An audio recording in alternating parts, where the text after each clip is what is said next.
Hi everyone, my name is Myles Doan and I'm a second year's master's student at the University of Windsor. Today I will be presenting my thesis proposal on leadership and its influence on psychological safety in elite hockey from a player's perspective. I'd like to acknowledge the contributions of my advisor, Dr. Todd Lahib, as well as Dr. Krista Chandler. Psychological safety is a construct that has received lots of attention in organizational psychology but has been sparse in the sport context. It is defined as the shared belief amongst individuals as to whether it is safe to engage in interpersonal risks. Originally, psychological safety was based on an individual's perception of comfort to work without fear of negative consequences. However, it was later argued that psychological safety served best as a team-level climate construct with an emphasis on shared beliefs amongst the group. These shared beliefs were based on whether the climate was safe for interpersonal risk-taking or not. Some of these risks include voicing new ideas, collaboration, admitting fault, providing honest feedback, and willingly seeking feedback. When individuals experience psychological safety and are able to partake in these types of risks, increased learning has been shown at the individual and team level.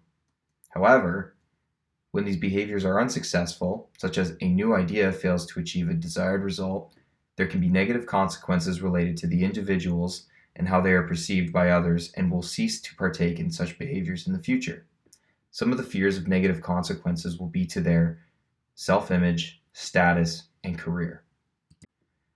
So what psychological safety both is and is not. What psychological safety isn't is about being nice. A psychologically safe environment doesn't mean that people always agree with one another for the sake of being nice. It also doesn't mean that people offer unequivocal praise or unconditional support for everything you have to say. What psychological safety is about candor, productive disagreement, and free exchange of ideas. Conflict is inevitable, and psychological safety enables people on different sides of the conflict to speak candidly about what's bothering them. What psychological safety isn't is another word for trust. Although trust and psychological safety have much in common, they aren't interchangeable concepts. A key difference is that psychological safety is experienced at the group level. Trust, however, focuses on one's willingness to give another person, for example, a teammate, the benefit of the doubt when taking risks, whereas psychological safety involves one's perceptions that one will be given the benefit of the doubt by the group. What psychological safety isn't is about lowering performance standards. Psychological safety is not an anything-goes environment where people aren't expected to adhere to high standards or be accountable. It is not about being comfortable. What psychological safety is about mutual respect, positive intentions, and genuine interest of teammates. When psychological safety is present, individuals' fears of negative evaluation is mitigated by these constructs. What can leaders do to promote psychological safety? At the individual level, organizational psychology has established that leader inclusiveness, support, trustworthiness, openness, and behavioral integrity strongly influence employee perceptions of psychological safety, which in turn drives employee outcomes including voice behaviors, involvement in creative work, job performance, and engagement. At the team level, organizational psychology has established employees' collective perceptions of support by the team leader, leader inclusiveness, trust in the leader, and behavioral integrity of the leader have all been found to foster team-level outcomes such as team learning behaviors, team performance, engagement and quality improvement in work, and reduction in errors amongst the team members through the development of psychological safety. In terms of leadership styles exhibited in organizational settings, leadership styles such as transformational leadership, ethical leadership, change-oriented leadership, and shared leadership are all positively and strongly related to such outcomes as voice behaviors, team learning, and individual learning through the mediating mechanisms of psychological safety. So what do we know about psychological safety in sport? Well, frankly, we don't know much. To our knowledge, Franson and colleagues conducted one of the first sport-related studies of psychological safety in 2020. What they found was leadership, identity leadership in particular, has the capacity to strengthen athletes' identification with their team, which in turn cultivates psychological safety.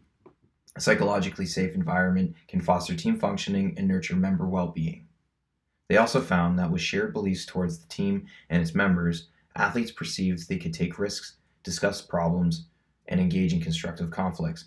In other words, because a common belief and a shared confidence that all members of the team were making a concerted effort to do their best and help the team be successful, they were able to partake in some of these risks. This aligns with the organizational psychology safety literature.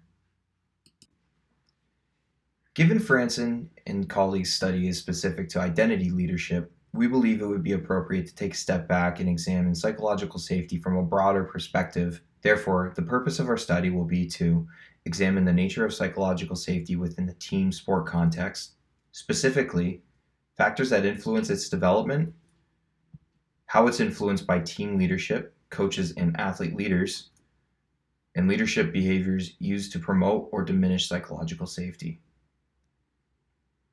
Participants will consist of former major junior and professional hockey players. They will have played within the last 10 years, so 2011 to present day, and approximately 8 to 12 participants will be interviewed. In terms of data collection, individual semi-structured, open-ended interviews will be conducted with each participant lasting between 60 and 90 minutes. An interview guide will be used to ensure consistency between interviews. Opening, main, summary, and concluding questions will all be included. All interviews will be audio recorded and transcribed verbatim. Data analysis will be a combination of inductive and deductive approaches known as abductive analysis and will be used during the coding process. Themes and sub-themes will be developed by the lead author with the support of a second author who will serve as a critical friend. Thank you for listening to my presentation.